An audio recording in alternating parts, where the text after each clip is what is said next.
haïssent le Niger, son peuple et son gouvernement, parce que le Niger a cessé d'obéir.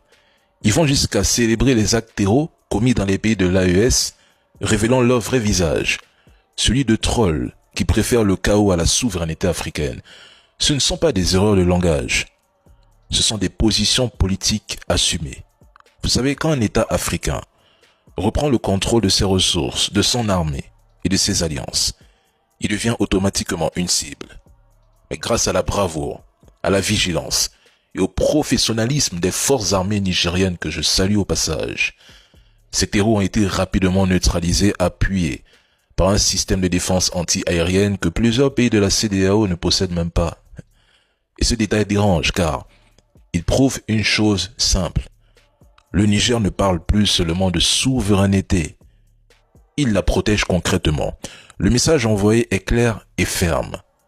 Toute tentative d'agression sera immédiatement stoppée et ses auteurs arrêtés ou éliminés. Et sur le plan géopolitique, je ne cesserai jamais de le dire ici. Ce qui se joue dépasse largement le Niger, le Mali et le Burkina. Il s'agit d'un affrontement entre deux visions de l'Afrique.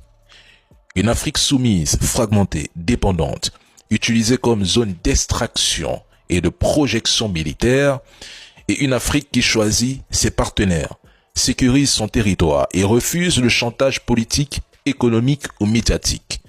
L'AES paye aujourd'hui le prix d'avoir choisi la seconde voie. Donc, restons calmes, unis et lucides.